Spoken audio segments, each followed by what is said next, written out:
Un jour, je travaillais pour la télévision, je faisais des documentaires et j'avais accepté un documentaire sur Jean Gourguet, qui était un producteur-réalisateur très oublié, qui avait débuté dans le muet et puis qui avait en fait toute sa carrière jusqu'au début des années 60. Après, il avait pris sa retraite. En fait, il dirigeait un cinéma, l'Escurial. Il était le patron de l'Escurial à Paris, dans le 13e, au Gobelin. Mais c'est quelqu'un qui avait tourné énormément de films, mais plutôt des séries B, des films où il y avait toujours un peu pas de sexe, mais de sexy. Et souvent, ces films étaient interdits à l'époque aux moins de 16 ans. C'était sa marque de fabrique. Il avait fait notamment en 1953 un film qui montrait un sein de Danny Carell qui était dévoilé, et l'affiche publicitaire avait tout misé là-dessus. Le film s'appelait Maternité clandestine. Vous voyez ce genre de titre, Maternité clandestine. Et un des voyous était joué par Jean-Pierre Mocky, un jeune Jean-Pierre Mocky qui avait à un moment donné, justement pour qu'on voit enfin ce sein de Danny Carell que nous montrait l'affiche, il s'approchait d'elle endormie, il essayait de la violer, il soulevait un pan de son corsage, il y avait le sein de Danny Carell qui apparaissait, et les spectateurs étaient heureux.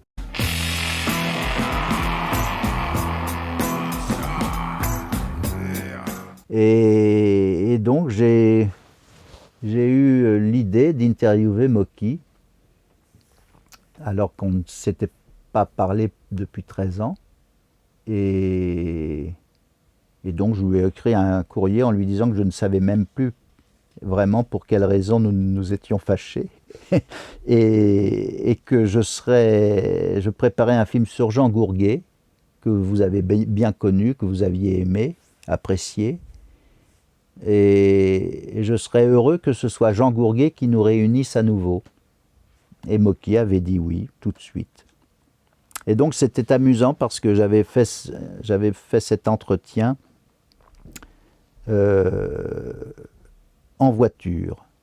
Quand je suis arrivé chez Mocky, je lui ai dit, écoutez, ce que j'ai envie de faire, c'est de faire votre interview pendant que vous conduisez.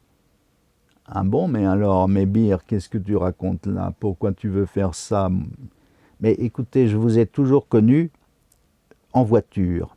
Vous êtes tout le temps en voiture. Chaque fois qu'on travaillait, on faisait des kilomètres en voiture, etc. Et tous les autres seront assis, mais vous serez en voiture. Alors il a souri, il a mis son blouson et il a dit, bon alors, allons-y maintenant, on n'a qu'à y aller. Hop, puis on a roulé dans Paris. Et puis on a fait toute l'interview comme ça, au milieu de la circulation, et ça m'a beaucoup amusé. J'ai toujours pensé bon, je ne l'ai jamais fait, ça, c'est dommage, mais j'avais eu envie comme ça d'un documentaire sur Mocky qui soit un road movie. Mais bon, je ne l'ai pas fait. Je ne l'ai pas fait, mais je l'ai vécu. Je l'ai vécu, ça fait partie d'une de ces grandes aventures qui pour moi reste inoubliable. C'est que je me suis retrouvé un jour pendant plus d'un mois, un mois et demi, avec Mocky sur les routes de France. Il fuyait, il avait quitté Paris pour des raisons personnelles, et il allait de gîte rural en gîte rural. Et je me suis retrouvé comme ça, à côté de Mocky au volant, lui conduisant, et pendant un mois et demi. Et j'enregistrais sur des mini-cassettes les propos de Mocky parce qu'il préparait son autobiographie, et en même temps on travaillait sur un projet de film. Donc ça a été en fait ce road movie. En fait, je ne l'ai jamais tourné, qui aurait été un portrait de Mocky, mais je l'ai vécu de façon vraiment là aux premières loges. Donc ça c'était très très amusant. Surtout un jour, c'était en Bretagne, et il me dictait des tas de notes pour un film qui plus tard est devenu Robin des Mers, avec un scénario délirant. C'était toujours délirant les idées de scénario de Mocky. Après, les choses pouvaient s'assagir faute de moyens, mais là, il avait imaginé un président robot. Et d'une certaine façon, Mocky est toujours un peu visionnaire. On se souvient de À mort l'arbitre qui a précédé le drame du Heysel, avec tous ses supporters écrasés sur des grilles à cause d'un mouvement de panique.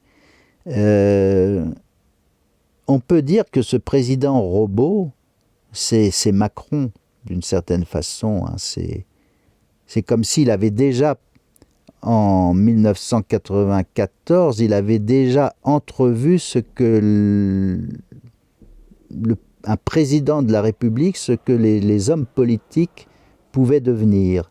C'est-à-dire des sortes des technocrates froids et sans affect, d'un cynisme absolu.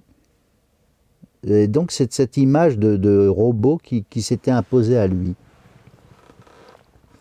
Et donc ce jour-là, j'avais pris plein de choses en note dans un carnet, et puis on roule, on rentre dans notre gîte rural, et puis il me dit, alors tu as les notes? Et puis là je me rends compte que je lui dis, mais Jean-Pierre, vous les avez laissées sur le toit de la voiture, en cherchant vos clés, vous avez posé. Et alors là, il était devenu blême, et là, ça a été un des moments les plus fous de cette épopée, c'est que il me dit, il faut absolument revenir sur nos pas et chercher le scénario. Mais c'était les routes, bord de route de mer, et le soir tombait, on n'y voyait rien, et puis lui, il conduisait terrifié, et il me dit cette chose insensée. Il me dit, est-ce que tu te rends compte, Bir, que quelqu'un pourrait retrouver le scénario et tourner le film à ma place? Alors ça, pour moi, c'était un moment grandiose. Et évidemment, à un moment donné, je lui dis, je crois que nous étions là. On avait déjà roulé un quart d'heure, ça devait être par ici, puis on s'est arrêté, mais on n'a rien trouvé. Et bon, le lendemain, j'ai découvert que le scénario avait glissé dans la poche de la portière. Alors bon. Mais là, Mocky était désespéré ce jour-là, et il m'avait dit, après, il avait laissé tomber cette phrase, il me disait, c'est la preuve que ce film ne se fera jamais.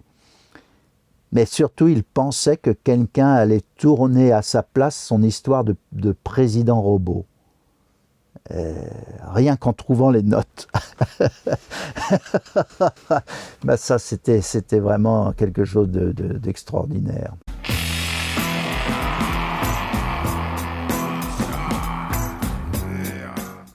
Non, j'ai beaucoup ri avec Mocky. C'est un personnage tellement extravagant.